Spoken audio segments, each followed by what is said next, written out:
Bem, a ideia de hoje, né, é continuar tratando de despesa pública, tá? E é bom que a gente pode utilizar como pano de fundo o que a gente está vivendo hoje, né, no Brasil, com essa pandemia, mudanças no orçamento, calamidade pública, questionamentos sobre aumento ou não de funcionários públicos, servidores públicos. Então, boa noite, Thiago. Então, a gente pode utilizar isso como um pano de fundo e até contexto para a gente poder aprofundar os nossos estudos aqui. Só antes de entrar propriamente dito no tema da aula de hoje, né, que a gente pretende falar um pouco mais de alguns aspectos da Lei de Responsabilidade Fiscal e também sobre a PEC não, né, porque ficou famosa a PEC porque o debate foi tão forte em cima dela, mas na verdade ela já foi convertida em emenda à Constituição, emenda constitucional número 95 de 2016, né, que é a emenda constitucional que estipulou um teto dos gastos públicos. Então a gente vai tratar um pouco mais dela hoje, né, e um pouco mais de alguns aspectos pertinentes a essa questão também que estão lá na Lei de Responsabilidade Fiscal. Mas antes disso, né, eu só queria fazer uma revisãozinha de tudo que a gente já tratou até aqui, tá? Então, naturalmente relacionado ao direito financeiro. A gente começou, né, falando um pouco das leis orçamentárias, tá? Ou melhor dizendo, do conceito de direito financeiro. E depois a gente entrou nas leis orçamentárias, né? Vocês sabem que tem três leis orçamentárias: a lei orçamentária anual, né, que é a LOA, a lei de diretrizes orçamentárias, que é a LDO, e o plano plurianual, que é o PPA. Tá? O plano plurianual vige durante 4 anos, né, e ultrapassa um mandato do Poder Executivo. Portanto, são matérias a longo prazo, né? É pensar a política pública a longo prazo. A cada ano você tem uma lei de diretrizes orçamentárias que vai naturalmente inspirar a lei orçamentária anual, que é de fato, né, quem prevê as receitas e quem prevê as despesas, certo? A gente falou um pouco, né? Começamos a falar sobre as despesas, tá? E daí, na última aula, a gente falou sobre o regime de precatórios, né? Falamos todos os detalhes sobre o regime de precatório, que está no artigo 100 da Constituição Federal.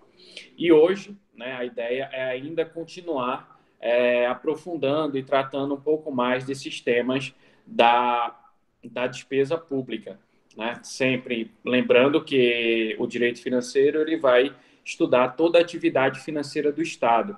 E isso inclui, naturalmente, receita, despesa, orçamento, inclui crédito, inclui, naturalmente, alguns temas mais específicos, como que estão dentro, por exemplo, de despesa, como o caso do precatório, o caso da emenda constitucional que limitou o teto, estabeleceu um teto de gasto público para a União. E nós temos outras e outras circunstâncias, como a Lei de Responsabilidade Fiscal, como a Lei 4320. Então, todos esses aspectos são, de uma certa forma, extremamente necessários que a gente compreenda. E como a gente está vivendo uma discussão muito forte, eu diria, nos últimos anos, sobre finanças públicas, né? Há uma discussão que está na mídia, né? A mídia já abraçou esse tema e então a imprensa, os programas de debate político, há um debate muito forte sobre o impacto, né, das despesas públicas, das receitas públicas no orçamento e nas finanças, né, dos estados, dos municípios e da União. Dentro desse contexto, né, e se você for analisar nos últimos anos, sobretudo os anos não diria nem tanto os anos do governo do presidente Lula, porque, de uma certa forma, ali existia um controle, né, muito rígido das finanças públicas. Era um momento em que o governo fazia superávit primário, né? Então havia sim um controle das finanças públicas, mas depois do governo Lula Já no governo Dilma, houve uma dificuldade muito grande, sobretudo no segundo mandato dela, de controlar as finanças. E isso redundou, né, depois que o presidente Temer assumiu a presidência, numa ideia de tentar limitar as despesas orçamentárias, tá? Numa ideia de tentar limitar o gasto do poder público. Por quê? No governo Lula, o gasto público ele aumentou muito porque a receita aumentou muito. Foram anos de muito crescimento econômico e de muito crescimento da arrecadação tributária. Né? A arrecadação tributária no governo Lula houve um crescimento muito forte, né? Desde o governo Fernando Henrique Cardoso. O governo Fernando Henrique Cardoso foi responsável por aumentar a carga tributária. Então, a alíquota do imposto de renda aumentou bastante,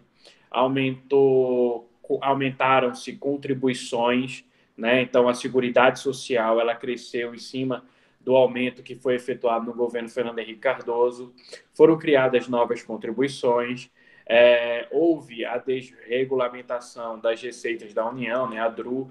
Então, foi todo um contexto que desembocou no governo do presidente Lula, que colheu esses frutos de uma explosão da arrecadação tributária, então de uma explosão da receita pública. Isso se reverteu na assunção de compromissos sociais, né, que geram despesas a médio e longo prazo, e depois da crise de 2008 e depois no segundo governo Dilma, isso acabou sendo sentido porque aquele espiral de crescimento da receita pública não mais se configurava, enquanto que você tinha assumido despesas de natureza corrente, né? Despesas de custeio da máquina pública e que não podiam mais ser, vamos dizer assim, remanejadas diante de um contexto de pouca receita, como a gente está vivendo agora numa crise como essa, em que hoje foi divulgado que a arrecadação tributária da União no mês de abril caiu 29%. Né? Lei de responsabilidade fiscal, isso. Governo Fernando Henrique Cardoso, né, aprovou em 2001 a lei de responsabilidade fiscal. Era uma maneira de controlar os gastos públicos, era uma maneira de estabelecer uma gestão pública eficiente, né, das receitas arrecadadas pelo governo. Quando o presidente Michel Temer assumiu o poder e o ministro da Fazenda, até então se chamava Ministério da Fazenda, Henrique Meirelles, percebeu que havia uma crise de arrecadação e, por outro lado, haviam despesas que tinham se tornado obrigatórias e que, portanto, não paravam de crescer, né? Então, ele precisava limitar essa despesa, assim como você poderia pensar num orçamento doméstico, né? Eu sempre faço essa alusão, fica mais fácil da gente compreender, porque, querendo ou não, a estudar direito financeiro traz algumas nomenclaturas, como operações de crédito, como despesas correntes, despesa de capital, transferência corrente, transferência de capital, enfim, antecipação de receita, que são conceitos que normalmente nós não estamos habituados a tratar no nosso dia a dia. Mas a gente pode reduzir essa complexidade de compreensão, não a complexidade técnica, porque naturalmente quando vocês precisarem atuar com o direito financeiro, vocês precisam saber efetivamente qual o nome técnico e como que a lei trata de determinada situação. Mas como uma forma de compreender, como é o primeiro contato com a matéria, tenta sempre estabelecer uma ponte, né, com o seu orçamento doméstico ou para quem administra uma casa, enfim, eu sei que a turma às vezes é muito díspare, né? Há pessoas que realmente têm mais experiência, outras nem tanto, mas querendo ou não, mesmo que você não seja alguém que já parou para pensar no orçamento familiar, mas você efetivamente tem algum orçamento disponível, ou tinha, sei lá, uma bolsa de estágio, um trabalho, ou enfim, administra uma mesada, né? De qualquer maneira, você tem, em linhas gerais, uma receita para fazer frente a uma despesa. Então, imagina, né, uma situação como aqui. você, pessoa física, né? Esquece o Estado agora, pensa numa pessoa física. Você ganha lá um salário, você é empregado, se formou, conseguiu um emprego, esse emprego te paga, sei lá, R$ 5.000, né? É o seu salário. E aí você, com R$ 5.000, quando você não ganhava nada, R$ 5.000 é 100% de R$ 5.000, então é muito bom. Mas aí depois você começa a assumir algumas despesas. Aí você morava na casa dos pais, vai passar a morar sozinho. Isso te traz um custo de aluguel. Vamos dizer que você gaste, sei lá, R$ 2.000 com o seu aluguel. E é uma despesa corrente, né, de necessária, que ou você mora naquele lugar e paga os R$ 2.000, ou você não realiza esse tipo de atividade. Depois você, de repente, pode assumir uma prestação de um automóvel. Então, você vai financiar um automóvel, ou financia uma moto, enfim, aquilo joga um compromisso seu para 2, 3 anos lá na frente. Você pode fazer um outro investimento, vai fazer uma viagem, enfim. Então, você tem várias despesas ou pega lá o cartão de crédito, os caras te dão um limite de 15 pau e você começa a gastar e daí a pouco você tem fatura de cartão de crédito de 2, 3 mil reais por mês ganhando 5.000. Então, veja, se você não estancar, né? Pois é, Tiago. Se você não estancar essa despesa, né? Caminho sem volta, pois é. E o Estado brasileiro ele vai na mesma atuada, né? Vai no mesmo embalo, né? E essa alusão a caminho sem volta é bem interessante. Por quê? Por que se criou? Por que eu quero dar um contexto da PEC do teto dos gastos públicos? Por que se criou? Porque o Brasil entrou nesse espiral. O Brasil começou a arrecadar muito a partir, do aumento das alíquotas, das bases de cálculos e mesmo da criação de novos tributos no governo Fernando Henrique Cardoso.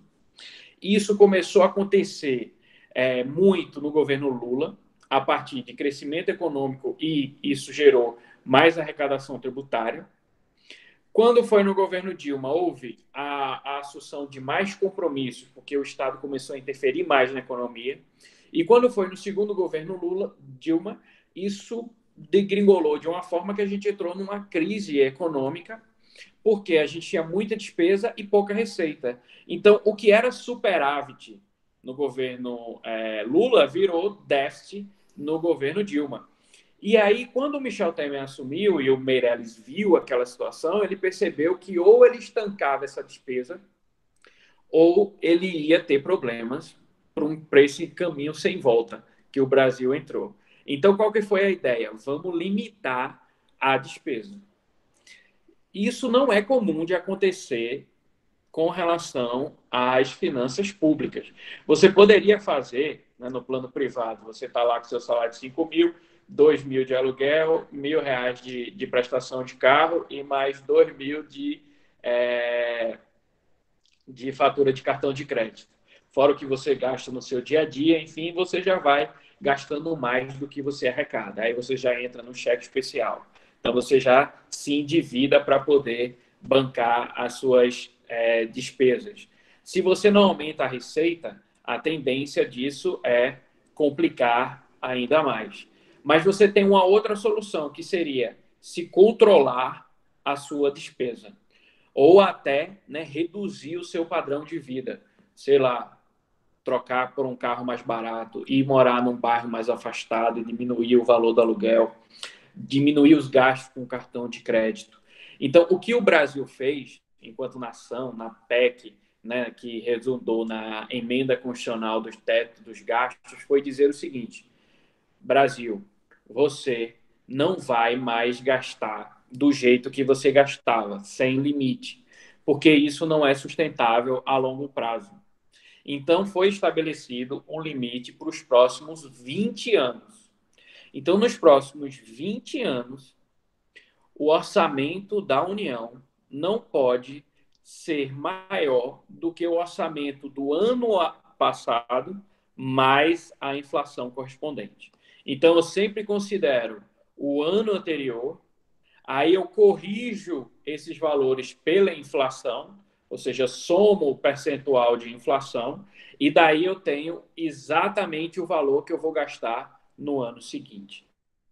Título de exemplo, se vamos imaginar que o orçamento da União esse ano de 2020 seja de 2 trilhões de reais e que a, a inflação fique ali em torno de 2%. 2% de 2 trilhões, né? É o que? Uns 200 uns 20 bilhões, alguma coisa assim, né? Então, você acrescenta esse percentual de inflação sobre o orçamento e é ali que você já sabe quanto que você vai gastar. Professor, e não pode aumentar mais que isso? Não. A emenda constitucional número 95 de 2016 limitou os gastos públicos de maneira global.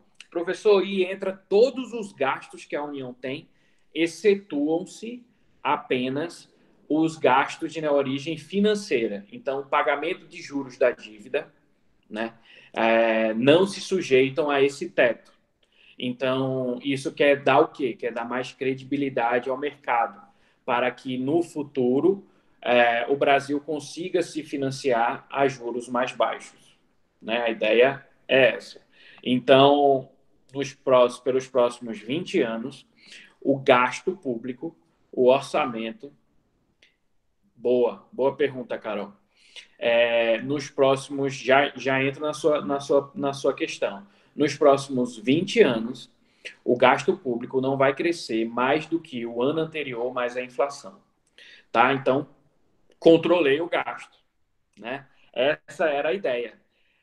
Professor, pode mudar isso? Pode. A emenda permite porque isso foi aprovado em 2016, começou a viger em 2017. Então, 10 anos depois, poderia haver uma alteração. O prazo total para que esse teto, o prazo total de vigência desse teto de gastos é de 20 anos. Mas no meio dele é possível fazer uma correção, aumentar algo, como, por exemplo, sei lá, a inflação mais o crescimento econômico, alguma coisa assim que permitisse uma maior maleabilidade do gestor. Aí a pergunta da Carol, professor, em tempos de pandemia, né, tem exceção? Tem sim, tá? Além dos gastos financeiros que estão fora, né, então os juros da dívida pública podem ser pagos além do que foi pago ano passado. Vamos imaginar que a gente despendeu lá 300 bilhões de reais com juros. A gente pode pagar 400 bilhões no ano seguinte, 500 pode, não tem problema nenhum, porque o limite de inflação não alcança os gastos financeiros. Ora, a pergunta da Carol. E em tempos de pandemia, professor, tem exceção? Né? A emenda constitucional não fazia essa previsão de modo expresso, mas foi aprovado agora, né, pelo Congresso Nacional, duas medidas. Né? Uma delas, que a gente vai falar já já, que ainda não foi sancionada pelo presidente da República, deve ser sancionada hoje, amanhã, não sei, ele já está prometendo essa sanção há um tempo, né, diz respeito à ajuda que a União vai fazer aos estados e municípios. Mas a gente entra já já que fala sobre o gasto com o servidor público também. A outra emenda à Constituição que foi aprovada, né, que foi conhecida como orçamento de guerra, essa sim interferiu um pouco nessa sistemática, porque permitiu, né, a abertura de novos créditos, permitiu que o Estado pudesse gastar além desse teto que foi previamente estabelecido. Então, sim, houve algumas mudanças significativas, mas pontuais e provisórias para justamente atacar esse tipo de situação. Não é? Existe também, independentemente da necessidade deles terem realizado essa emenda ou não, existia a possibilidade, como disse a Carol, nos casos de pandemia, que a gente pode traduzir como um caso de calamidade pública, que foi reconhecido pelo Congresso Nacional, está vigendo esse estado de calamidade até o final do ano. É possível, né, quando a gente viu lei orçamentária, a abertura de créditos adicionais, ou seja, são créditos que não estavam previstos no orçamento e que vão se somar a esse orçamento. A gente tem, como eu vi na aula de orçamento, o crédito de natureza suplementar, um crédito de natureza especial e um crédito de natureza extraordinária. Esse crédito de natureza extraordinária serve justamente para situações como a que a gente está vivendo agora. Então, o presidente da República pode, por decreto, medida provisória, abrir um crédito de natureza extraordinária para que fazer face a despesas urgentes, né, relevantes e naturalmente extraordinárias decorrentes de um estado, por exemplo, de calamidade pública, como a gente está vivendo agora. E assim foi feito, né? Foi aberto um crédito de natureza extraordinária de 98 bilhões de reais, logo no começo do decreto de calamidade pública, para fazer face a essas despesas do auxílio emergencial, né, que já foram despendidas, mais de 50 milhões de pessoas, né, segundo dados oficiais do governo, já receberam a primeira parcela do auxílio emergencial. Esse auxílio emergencial não estava previsto no orçamento de 2020. Né? E, professor, e se eventualmente ele ultrapassasse o teto dos gastos? Aí, como a gente está vivendo um regime de exceção, aí isso foi permitido, isso foi ampliado. Então, por meio de um crédito extraordinário, foi aberto aí essa possibilidade de o governo gastar mais 98 bilhões de reais. Professor, quando abre essa possibilidade, o governo ele tira dinheiro de onde? Aí ele pode ou remanejar algumas despesas que ele pretende cancelar, né? Então, algumas despesas que estavam previstas no orçamento. A gente lembra, né? A lei orçamentária, ela não é uma lei de natureza obrigatória, tá? Então, ela não obriga o presidente, o gestor público, a gastar exatamente o que estava previsto na lei orçamentária, salvo algumas exceções, como, por exemplo, o caso das emendas de bancada e das emendas parlamentares, em que, juntando, dá mais ou menos 2% da receita corrente líquida da União, é direcionada ao pagamento dessas emendas, pagamento entre aspas, porque os parlamentares, ao receberem a lei de orçamento, né, eles aprovam a lei orçamentária e imputem na lei orçamentária uma despesa para poderem gastar nas suas bases. Essa despesa, né, ela é obrigatória. Então, ela é de execução obrigatória. Mas 90% do orçamento não tem, naturalmente, essa obrigatoriedade. Agora, é claro, existem despesas percentuais tarimbadas. Por exemplo, gastos com saúde, gastos com educação, gasto com servidor público, com aposentadoria, seguridade social. Isso vai, de uma certa forma, minando a capacidade do gestor público de realizar novos investimentos. Para vocês terem uma noção, no caso da União, os gastos com saúde correspondem a um percentual de 15% do orçamento. Então, 15% da receita corrente líquida da União deve ser gasto única e exclusivamente com saúde. Olha que fantástico, isso é bastante dinheiro. No entanto, a gente tem a saúde que está. Com educação é ainda mais, é 18%. Então, 15 mais 18 aí já vão 33%, ou seja, um terço do orçamento do Estado, da União, é direcionado única e exclusivamente para saúde e educação. Né? Aí começaram-se discussões para saber como como equacionar matematicamente esses percentuais. Na medida em que a Constituição diz que é necessário gastar 15% com saúde e 15% com ensino, com educação, 18, desculpem, e a emenda que estabeleceu um teto dos gastos diz que os gastos serão exatamente iguais aos do ano passado, mais o percentual de inflação, vai ter um momento em que essa matemática não vai bater. Por quê? Porque quando eu limito a despesa, eu estou admitindo que se a receita crescer muito, essa despesa vai ficar controlada. Como a Constituição diz assim, olha, 15% da receita, o 15% no universo, vamos imaginar, né, para ficar mais claro, colocar isso de maneira matemática. Imagine que o orçamento da União tem uma despesa de 100.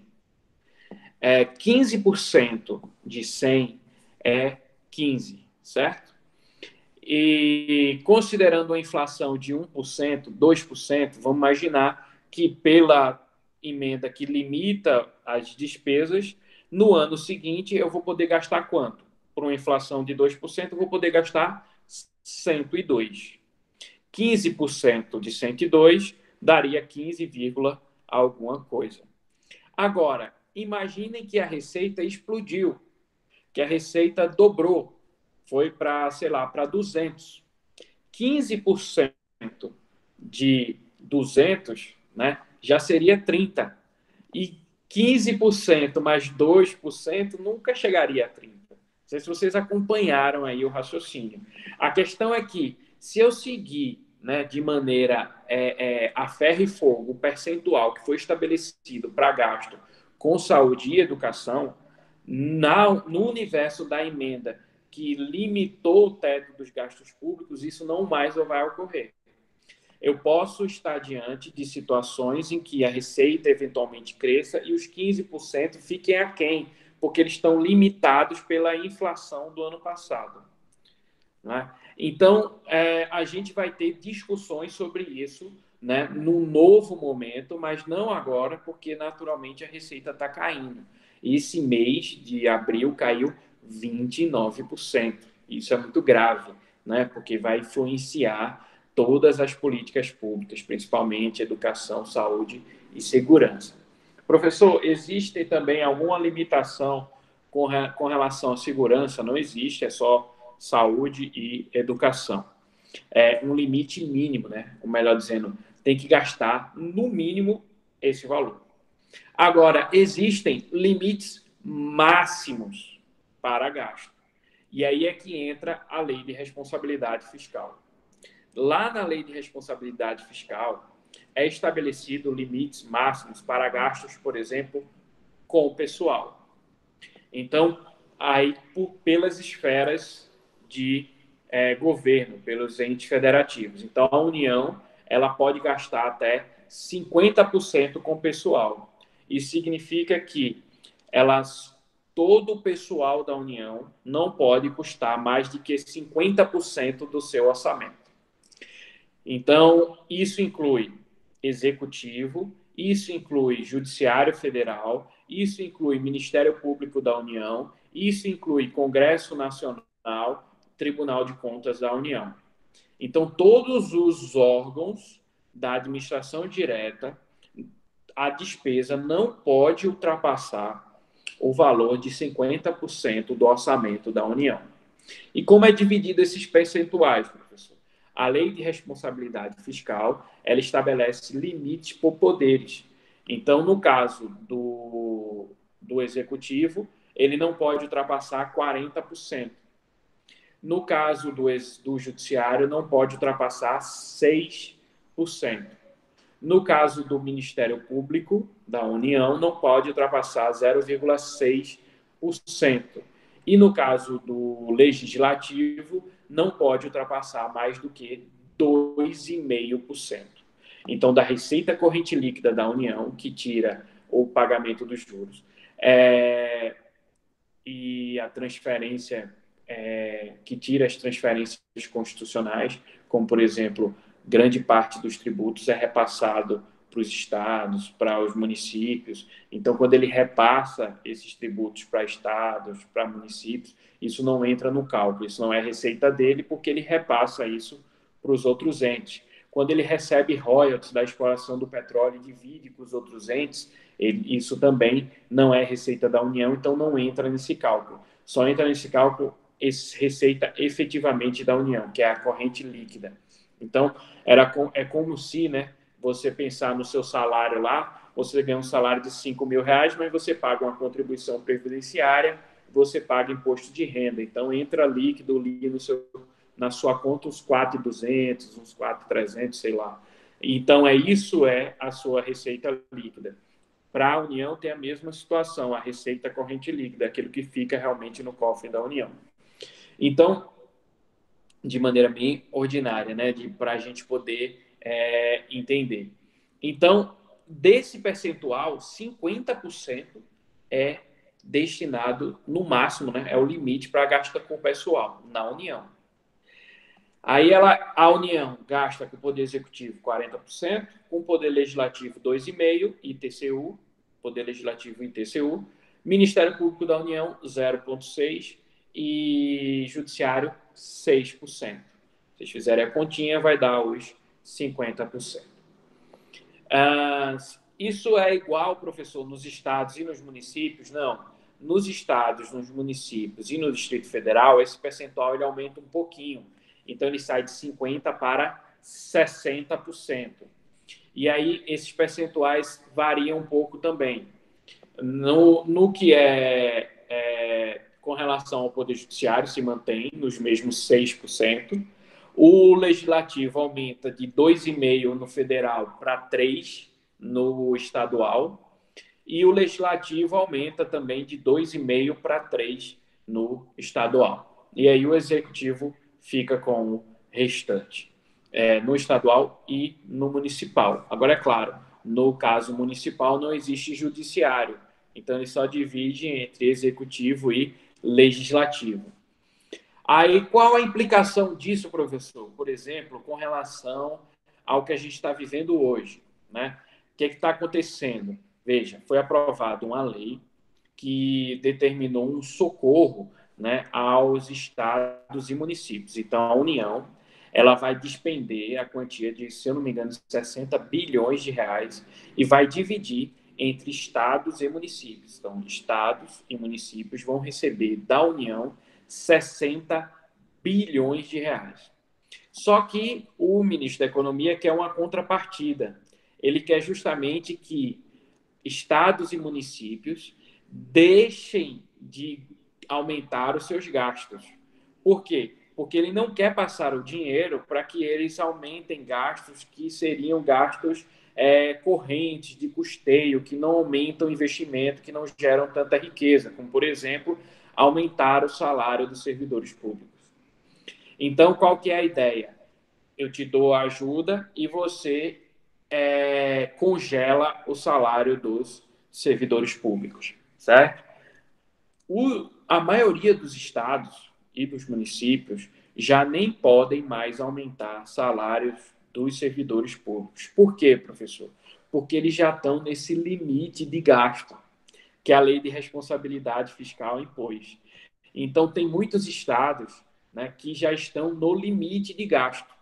Né? Então, assim, nem que ele quisesse dar aumento, ele poderia dar aumento. Por quê? Porque ele já está no limite de gasto. Numa receita sem pandemia, com a receita com pandemia, ou seja, com a diminuição da receita, o percentual vai ficar ainda mais agravado, percebem?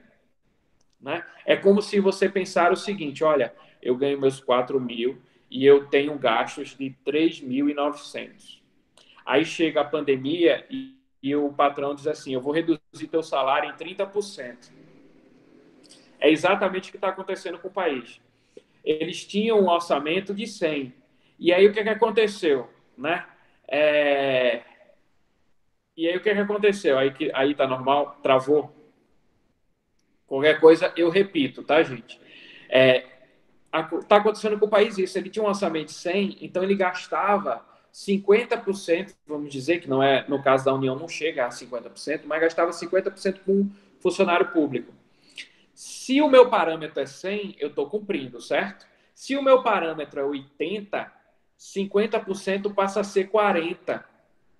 Então, se eu gasto 50 em 40, eu subi 10 do que eu deveria ter subido. Estão percebendo a situação? Então, assim, nem que se quisesse dar aumento a servidor público, se poderia, né? Mas um ou outro estado pode ser que esteja numa situação melhor.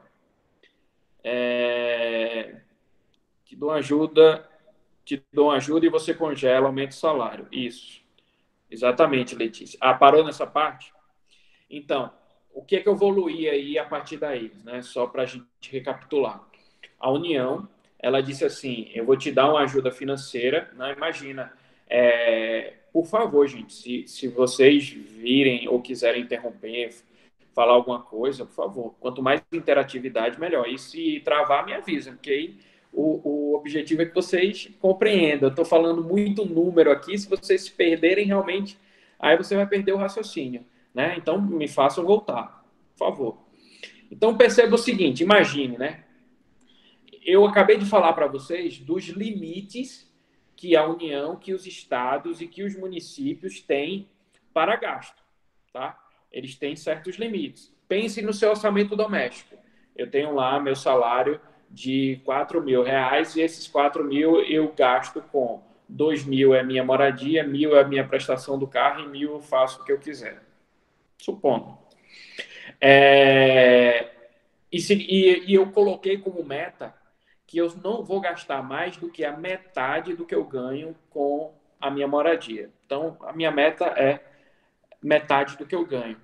Se o que eu ganho é 4.000, eu estou cumprindo minha meta. Mas se eu tenho uma redução salarial e passo a ganhar 3.000, eu tenho que reduzir isso aqui para quanto? Para 1.500. Estão percebendo? Então, nem que os estados e os municípios, eu digo a maioria, é claro que pode ter um prefeito que está folgado, um estado que está folgado, mas nem que os estados e municípios quisessem, eles conseguiriam margem para aumentar os salários. Por quê? Levantamentos feitos antes da pandemia diziam que a maioria dos estados estavam no limite dos gastos com o servidor público, segundo os percentuais estabelecidos pela Lei de Responsabilidade Fiscal. Estava no limite. E isso com a receita na normalidade. Como a gente enfrentou a pandemia, ou seja, a gente diminuiu a receita, né? Na minha analogia, o salário diminuiu, o percentual de comprometimento da despesa com o salário do servidor público aumentou em relação ao novo parâmetro de despesa. Isso faria com que, evidentemente, se impedisse novos aumentos salariais.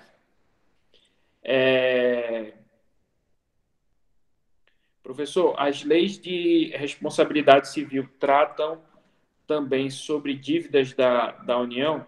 Lei de responsabilidade fiscal, seria qual o percentual? Sim, ela trata de um limite do endividamento da União, né, com gasto com o servidor público, que é de 50%. 50%.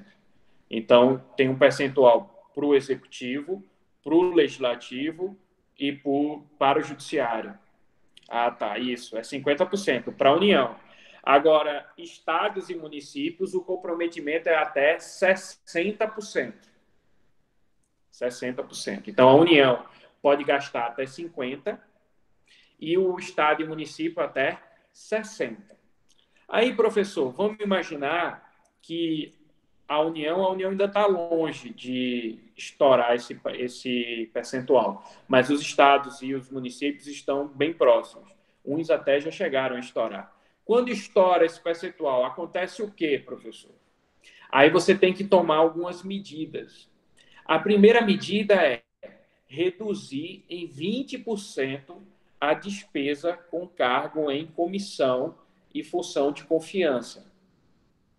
São os populares cargos em comissão, né? Cargos comissionados.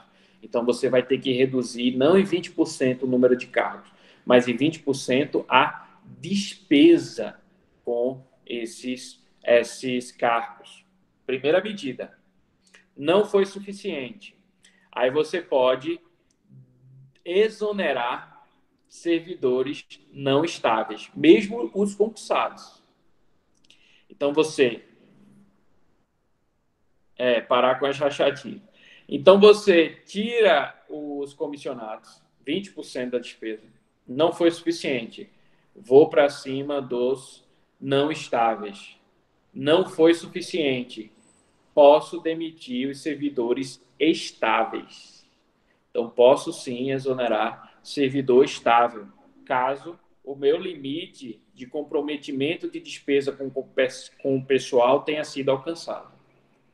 Então, mesmo o servidor concursado, sem cometer nenhuma falta, diante de uma situação dessa, orçamentária, pode vir a ser exonerado do cargo, perder o cargo, por conta de questão relacionada à ultrapassagem do limite de despesa.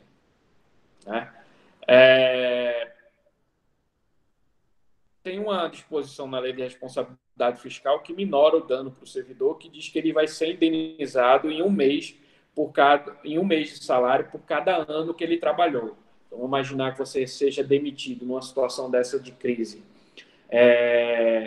em razão dessa pandemia, por exemplo, que não tem mais orçamento, que ultrapassou o limite. Você tem 2 anos para poder se adequar. Se ainda não conseguiu se adequar, aí pode vir a demitir servidor público concursado. Se vier a demitir esse servidor, vamos dizer que ele tenha 10 anos, ele ganharia 10 salários. Um salário por cada ano de trabalho. Uma outra questão que foi aprovada também agora, né, uma mudança na lei de responsabilidade fiscal, é a proibição, aí agora sim, né, de aumento de salários, tá? Provavelmente abriu-se uma exceção, mas o presidente teria se comprometido a vetar essa exceção que foi criada na lei. Aí eu não sei se ele vai vetar ou não dá para saber, né? Porque a gente vê que há muita instabilidade, mas o que aconteceu? O Ministério da Economia resolveu apresentar um projeto de lei fornecendo 60 bilhões para os estados e pedindo deles alguns compromissos, dentre eles o não aumentar salário do servidor público nos próximos 18 meses. O Congresso Nacional aprovou essa medida, mas estabeleceu algumas exceções para militares, para pessoal da saúde, professor e policiais. Então, essas categorias, elas poderiam ter aumento, ainda que durante a pandemia ou logo depois dela, ao longo desses 18 meses. A ideia é que o presidente vetasse essa exceção para que nenhuma categoria de servidor público pudesse ter aumento. Isso traria maior economia e o dinheiro que fosse direcionado para os estados poderia ser direcionado, por exemplo, para o cumprimento daquelas metas mínimas que eu falei no comecinho da aula, de gasto com saúde e de gasto com educação. Uma das medidas, e aí afeta naturalmente quem tem interesse em concurso público, né, é também a proibição de realização de concurso público nos próximos 18 meses. Então, há uma proibição de realizar concursos públicos para contratação de pessoal nos próximos 18 meses. Essa proibição ela é suavizada pela possibilidade, e aí não há problema nenhum, não se pede para que o presidente vete esse dispositivo, que seria a possibilidade excepcional de se realizar concurso público para suprir as vacâncias de cargos públicos. Vamos imaginar, por exemplo, eu faço parte da Procuradoria da Fazenda Nacional, que tem criado por lei, salvo engano, 2.400 cargos de procurador da Fazenda Nacional. Então, existem, no Brasil, por lei, criados 2.400 cargos de procurador da Fazenda Nacional. Desses, eu acho que tem providos uns 1.900 e poucos. Então, tem 1.900 e poucos procuradores na ativa. E nos últimos anos, desde que houve o último concurso, eu imagino que ocorreram aí umas 40 aposentadorias. Essas aposentadorias são consideradas vacâncias, né? Houve até vacâncias em razão, por exemplo, da morte de um colega. Então, isso é considerado vacância. Esse tipo de vacância, ela pode ser suprida por concurso público. Isso não está proibido. Então, isso está permitido. Então, é possível, mesmo diante dessa pandemia, realizar um concurso público para suprir as vacâncias decorrentes de aposentadoria, por exemplo, de morte, exoneração, alguém que saiu para outro cargo, enfim. Agora, e os outros cargos que estão previstos em lei e nunca sequer tiveram um único provimento, nunca ninguém chegou a assumi-los? Posso realizar um concurso para contratar esse pessoal? Aí não vou poder. Certo? Então, nos próximos 18 meses, eu só vou ter concurso para suprir vacância. Então, vamos imaginar, a gente está aqui em São Paulo, aqui a Justiça Federal é o TRF, da terceira região. Vamos imaginar que 2 juízes se aposentaram. Um juiz pediu exoneração, um faleceu, enfim, tem 4 cargos vagos. E existem criados por lei, eu acho que tem uns 150 cargos de juízes federais criados por lei para o Tribunal Regional Federal da Terceira Região, que nunca sequer foram providos. Posso fazer um concurso público e abrir 150 vagas? Não posso. Quantas vagas eu posso abrir nesse conceito, nesse contexto? 4. São aqueles cargos que já estavam ocupados e que podem ser novamente ocupados via concurso público. Professor, qual é a lógica disso? É a seguinte: quando você aposenta, sai, algo nesse sentido, você deixa de pressionar a folha de ativos e passa a pressionar a folha de inativos, certo? Então, portanto, o seu limite meio que dá uma aumentadinha, dá uma flexibilizada. Agora, se você contratar mais ativos que nunca nem estavam lá, né?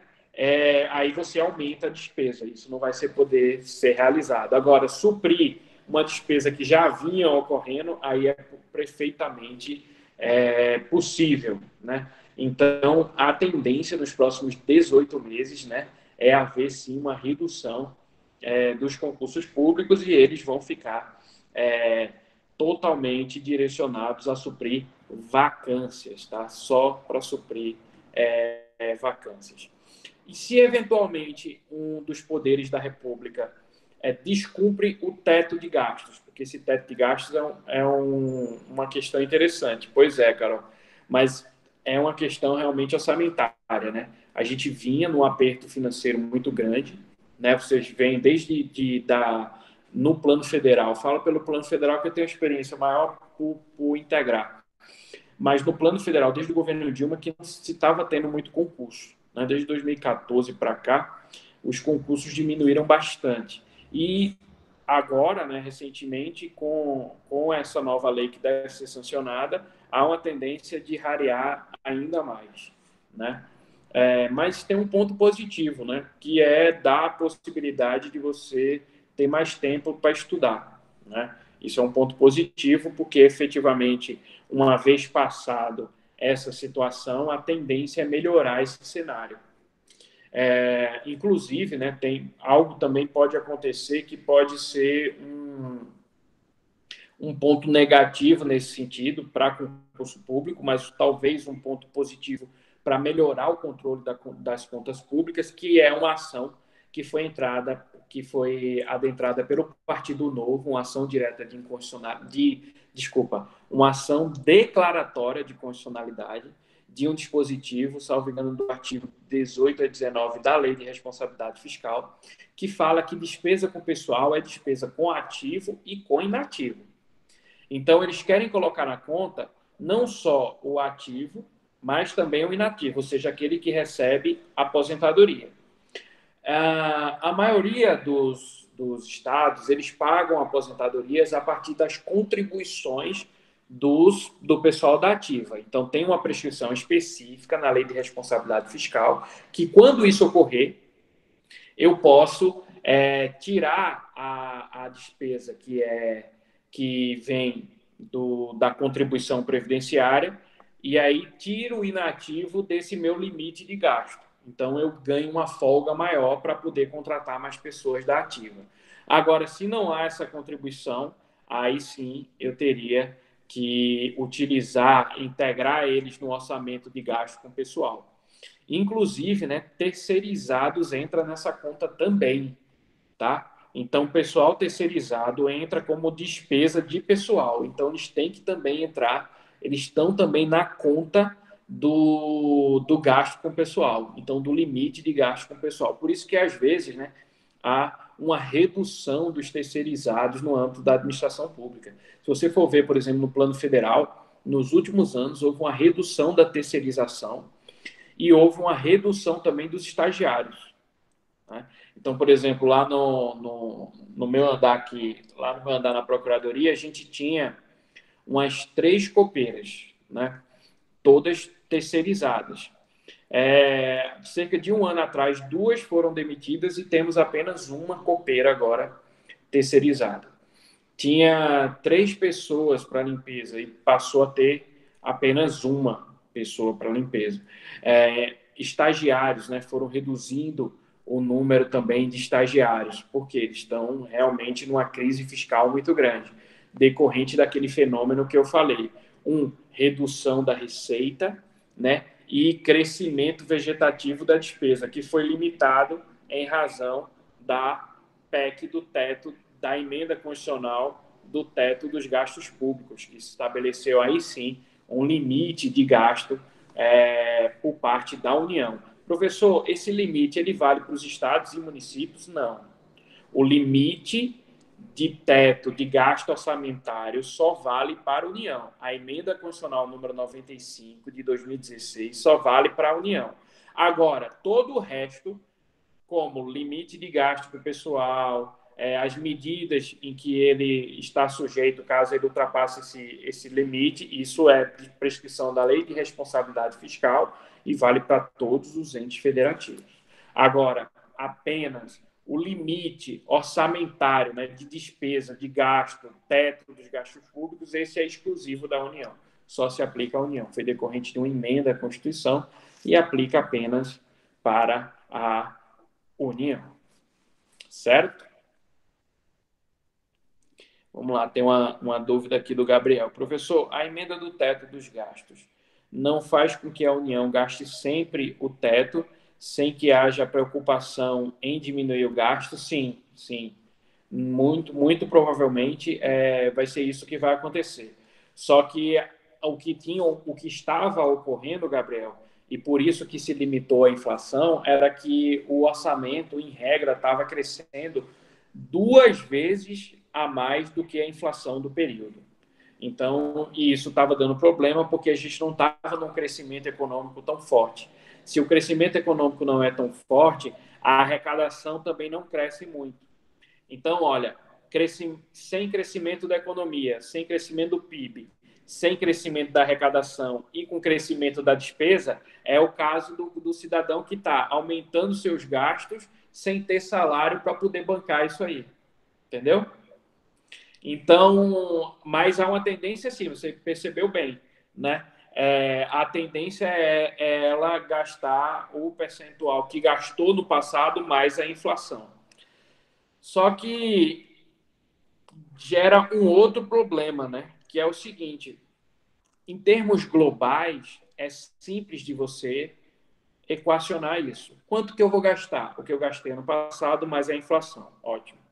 Só que alguns gastos demandam, né, aumentos maiores do que a inflação.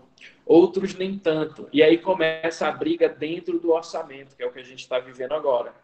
Né? Então, setores se degladiam, né? Brigam entre si para pegar um pouco mais do orçamento, para abocanhar um pouco mais do orçamento. Porque não é por despesa. Então, por exemplo, vamos dizer que a folha do judiciário seja, sei lá, 30 bilhões de reais. Então quer dizer que eu vou poder aumentar a folha do judiciário nesse percentual. Não, não é um aumento linear por cada dotação orçamentária, e sim um aumento global. Aí vai haver uma briga, porque em alguns momentos a Receita Federal pode ganhar um aumento, o Judiciário não, ou o Judiciário ganhar e tirar a possibilidade da Receita ganhar, ou o fato de se aumentar o salário do servidor público se impedir, por exemplo, um gasto numa universidade, num hospital. Então, é tudo uma conta só, né? E que vai precisar ser equacionada, certo? Então, não é fácil. A gente já está vivendo essa situação de teto dos gastos públicos desde 2017, né? Então, já vamos para o 5º ano, né? 17, 18, 19, 20, 21. E 21 faz os 5 anos em que a gente está vivendo um controle maior da despesa, limitado à inflação. O que se dizia, né, antes de se aprovar esse teto dos gastos, eu participei na época, eu estava em Brasília, participei de uma reunião em que eu até fiquei receoso, porque os técnicos do Tesouro Nacional dizia o seguinte: olha, se a gente continuar nesse espiral de crescimento da despesa, há uma tendência de, acho que era 2023, 2024, de a União não ter mais como pagar os salários nem as aposentadorias. Então, a gente ia chegar realmente numa situação complicada. E aí, as medidas positivas que atacaram esse cenário. A limitação da despesa, né, com base num teto. E, a reforma da Previdência, porque aí eu também diminuí a despesa. Um outro aspecto interessante, né, que envolve também essa matéria, mas que normalmente não é muito pensado, é a concessão de benefícios fiscais. Porque os benefícios fiscais são renúncia de receita. Então, você poderia arrecadar, mas você deixa de arrecadar. Então, isso tem um impacto. Alguns doutrinadores, né, financistas, tratam isso realmente como uma despesa. Por quê? Porque você, na verdade, você está abrindo mão de uma receita. É como se você, por exemplo, fizesse um acordo com o seu empregador e dissesse: não precisa me pagar. Vamos dizer, você ganha 5 mil, você diz assim: olha, não precisa me pagar 1.000 dos meus 5 mil, não. Paga só 4 e fica com 1.000. Né? Mas aí eu vou fazer o quê? Não, esse 1.000 aqui você melhora o meu ambiente de trabalho, você investe, você faz não sei o quê. Né? A renúncia fiscal, ela gira em torno dessa ideia. O Estado diz assim: eu não vou cobrar o tributo do empresário, porque eu vou imaginar que ele vai criar emprego, ele vai investir, enfim, vai melhorar a economia, vai trazer mais recursos para a economia, então não vou cobrar tributo dele. Só que quando eu faço isso, eu diminuo minha receita. E olha o problema que eu tenho, né, com aquelas despesas lá. Então, a própria Lei de Responsabilidade Fiscal, no artigo 14, ela diz que qualquer renúncia de receita tem que ser acompanhada de uma compensação. E o que é renúncia de receita, professor? A gente viu, né? Isenção é renúncia de receita. Mexer na alíquota para reduzir a renúncia de receita. Mexer na base de cálculo para reduzir a renúncia de receita. Anistia a renúncia de receita. Extinguir um tributo está renunciando a receita. Então, o leque é imenso em que você renuncia a receitas. E foi feito um estudo, né? No governo da Dilma, presidente Dilma, foram renunciadas receitas sem compensações financeiras. Lembra que eu falei para vocês? A gente vinha no equilíbrio orçamentário, até fazendo superávit primário, né? E depois a gente começou a degringolar. Foi exatamente o que aconteceu no governo da presidente Dilma. A gente diminuiu a receita por conta da crise econômica, manteve a despesa alta sem controle, porque não tinha emenda constitucional do teto, que só veio no governo Temer, e abriu mão de receitas, diminuindo mais ainda, para que o empresário pudesse investir, para que pudesse dinamizar a economia. Só que isso não aconteceu. Então, abriu mão de receitas sem a compensação. Então, a receita que era para se manter aqui, porque a lei de responsabilidade fiscal diz: olha, a receita tem que se manter. Se você for abrir mão, você tem que compensar ao mesmo tempo. E aí, o que a presidente Dilma fez? Abriu mão e deixou aqui. Deixou aqui déficit. Aí começou a dar problema. Né? Aí, o que é que diz a lei de responsabilidade fiscal? Diz assim: olha, na hora que você quiser reduzir a receita, abrir mão, renunciar, você tem que ter uma compensação. O ministro da Economia está querendo fazer nova rodada de renúncia de receitas, assim como foi feito lá atrás no governo da presidente Dilma. E, novamente, estão querendo mexer na contribuição que é arrecadada para a folha de salários. Foi a mesma coisa que foi feita no presidente Dilma.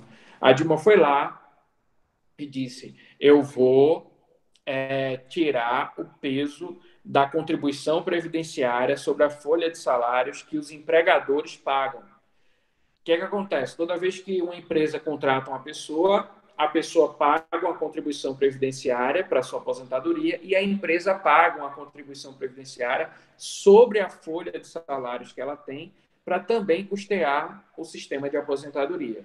Então, paga o empregador e paga o empregado. Só que, naturalmente, para o empregador, isso acaba sendo um custo adicional, porque além dele pagar o salário do empregado, ele tem que pagar a cada empregado que ele contrata, além de outros tributos, uma contribuição sobre a folha de salários. Além do salário, ainda paga uma contribuição sobre a folha de salários. Para quê? Para financiar as aposentadorias. Qual é a ideia do Ministério da Economia? Qual foi a ideia da presidente Dilma? Vou reduzir aqui essa contribuição, porque isso vai tornar o trabalho mais barato, certo? Eu não vou mais pagar essa contribuição, logo, em tese, eu vou contratar mais pessoas. A Dilma pensou isso e deu errado. Por quê? Não aumentou o nível de emprego, desemprego manteve-se em alta por conta da questão da economia. Ou seja, me parece, né, que o emprego não estava diretamente relacionado a um custo deles, a um custo dele. Não é que isso não porque essa contribuição não era determinante. Na hora que o empregador precisava contratar um empregado, não era por conta de 20% de contribuição sobre a folha que ele deixava de contratar. Ele não estava contratando porque não tinha expectativa de que iria aumentar o seu negócio, que iria crescer o negócio. Então, o problema era outro, né? Ou as empresas, e perfeito, né, Tiago? Ou elas assumiram que era outra possibilidade que eu ia estar também. Ou as empresas utilizaram esse valor para custear outras coisas. Perfeito, né? Tranquilo, ela poderia ter utilizado isso talvez até para investir mais em mecanização, para impedir, por exemplo, contratar pessoas, enfim. Né? A gente vê, por exemplo, hoje mesmo no próprio ramo do direito, tem escritórios que têm robôs fazendo petições em massa, né? Ou seja, trabalha 24 horas, não tem direito trabalhista, não conversa, né, não cria caso, né, e todas as questões em que envolve a gestão de recursos humanos. Então, percebam, qual é a ideia agora? Repetir o que a Dilma fez lá atrás, ou seja, reduzir o peso da contribuição sobre folha de salários dos empregadores. Tá, mas professor, o senhor acabou de falar que o artigo 14 da Lei de Responsabilidade Fiscal diz que tem que haver uma compensação. Perfeito. Né? E quem é que vai compensar, professor? Segundo se fala, a compensação viria pela cobrança de uma, né, que ficou popular, pode não ser esse nome, pode não ser essa configuração tributária, mas para a gente poder entender, por uma CPMF. Ou seja, eles vão diminuir a contribuição do empresário para cobrar isso de quem? De toda a sociedade. Por quê? Porque o artigo 14 diz, se você quer fazer renúncia fiscal, você tem que me apresentar a compensação. É uma coisa pela outra. Então, troca pois é, troca ou talvez o imposto sobre pagamentos, né, que dá praticamente na mesma seara. Mas cobrar de todo mundo e deixar de cobrar do empresário sobre a folha de salário. Né? Você pode pensar aí do ponto de vista da justiça, né? Mas do ponto de vista da lei de responsabilidade fiscal, se ele fizer isso, está bonitinho. Vou renunciar a uma receita, mas vou compensar com a arrecadação em cima de outras pessoas. Eu poderia fazer isso, criar um novo tributo, ou poderia, por exemplo, aumentar a alíquota, ou criar um IGF, um Imposto sobre Grandes Fortunas, e cobrar de pessoas mais abastadas. Mas ele preferiu, né, pelo menos o que está sendo divulgado na mídia, é de que ele vai criar um novo tributo para cobrar de toda a sociedade. E aí tirar esse peso em cima das empresas, que seria a contribuição sobre folha de salários. Né? Então, a gente sempre tem que pensar no orçamento, né, de maneira global. Pensa em você também, né? Você está aí, vamos dizer, alguém tem 2 empregos, né, trabalha em 2 lugares. Professor, e se a arrecadação não for igual? Eles fazem estimativas, fazem dados para poder fazer esses ajustes, né? Mas se a arrecadação não for igual, vai ser um problema, né? Vai ser um problema. Mas a lei diz, olha, você tem que estabelecer uma compensação. Então, ele apresenta uma compensação. Foi o que aconteceu com a presidente Dilma lá atrás. Ela fez o seguinte, eu vou tirar a contribuição da folha de salários e vai compensar? Vai compensar, porque o artigo 14 já existia. Então, qual é a compensação? Contribuição sobre faturamento. Mas aí não foi igual, né? E aí a gente viu o déficit que foi gerado depois disso aí, né? Então, a ideia agora é fazer mais do mesmo, só com nomes diferentes. Por que é difícil um governo liberal diminuir o imposto tendo a obrigação de compensar? Perfeito. né? O artigo 14 pode ser liberal o que for, mas tem que ser responsável do ponto de vista fiscal. Se você assumir uma despesa, se a despesa está crescendo de acordo com o teto, você não pode abrir mão de receita, fazer renúncia fiscal, sem ao mesmo tempo compensar essa receita, porque senão você vai ter que mexer na despesa, ou seja, você vai ter que reduzir a despesa. Então você vai ter que reduzir, por exemplo, o gasto com o quê? Com saúde, com educação, com pagamento de funcionário público. Você já reduziu o gasto com a previdência. Segunda grande, você não vai reduzir gasto com investimento, né? Porque isso gera riqueza. Então, e o percentual está bem pequeno. Então, o que é que você tem que reduzir? Gasto com educação e com saúde. Então, dentre a educação federal, o que eu vejo possível seria privatizar as universidades federais. Então, você poderia privatizar as universidades federais e aí você reduziria a despesa e isso abriria mão, abriria espaço para reduzir tributo. A versão original da lei permitia que os 20% de contribuição patronal ao regime de previdência fossem substituídos. Isso, exatamente, foi a medida lá da presidente Dilma. Existia, inclusive, foi aprovada uma emenda à Constituição para que essas contribuições fossem substituídas pela folha de salário por faturamento. Mas agora, com a emenda constitucional número 103, isso foi abandonado, porque perceberam que aquilo que um colega levantou aqui não foi suficiente para compensar. Então, estava abrindo mão de receita que direcionava, que é direcionada especificamente para o pagamento de aposentadorias. Então, como eu tenho muito déficit na aposentadoria, sobretudo na privada, então eu precisava não abrir mão de receitas. Né? Então, eu vejo com muita desconfiança, né? Você abrir mão de receitas sobre contribuição previdenciária. Né? Eu acho que poderia, por exemplo, se pensar em algo mais amplo, né? Mas receita previdenciária eu acho perigoso. Sobretudo porque você acabou de remexer na Previdência, ou seja, conseguiu controlar as despesas da Previdência pelos próximos 10, 20 anos, isso é muito positivo. Mas se você diminui a receita, é como se você não tivesse feito nada, tá entendendo? Se você chega assim e diz assim, olha, eu vou gastar menos no meu cartão de crédito. Eu gastava 3 mil de fatura, agora eu vou gastar 2 mil. Aí fica lá 6 meses gastando 2 mil. Aí depois você diz assim, eu tinha 2 empregos, agora eu vou largar um. Ou seja, você diminuiu a receita.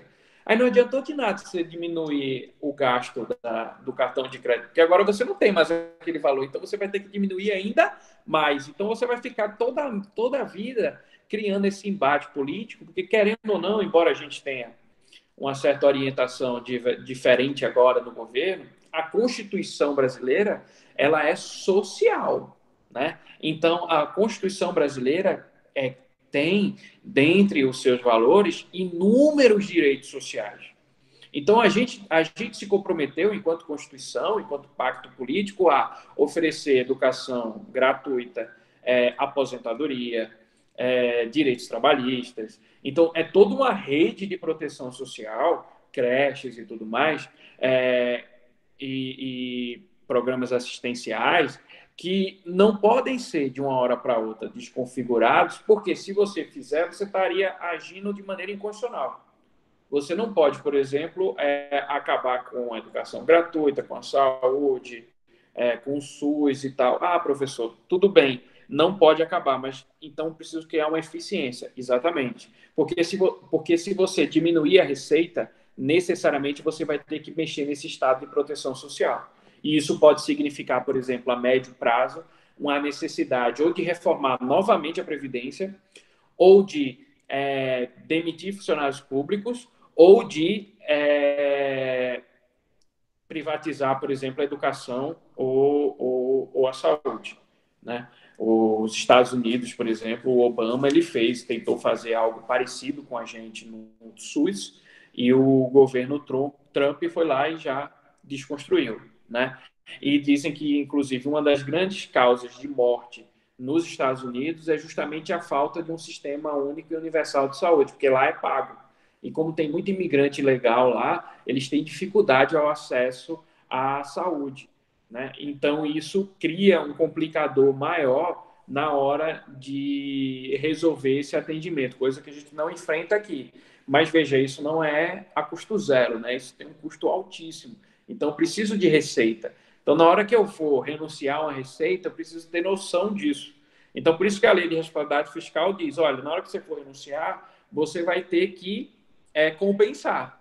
Então, o que na verdade significa usar um grupo que financia por outro. Então, estou trocando o empresário por toda a sociedade. É isso que vai acontecer. Se você quiser mudar essa equação, você vai ter que mexer na rede de proteção social. Qual a vigência dos créditos adicionais abertos durante o exercício financeiro? Vale durante aquele exercício financeiro, né? Vale durante aquele exercício. Se eventualmente ele não for executado, aí pode entrar, como a gente viu, em restos a pagar no ano seguinte, pago até 31 de dezembro. Se não for, aí vai para exercícios anteriores, despesas de exercícios anteriores. Certo? Dúvidas?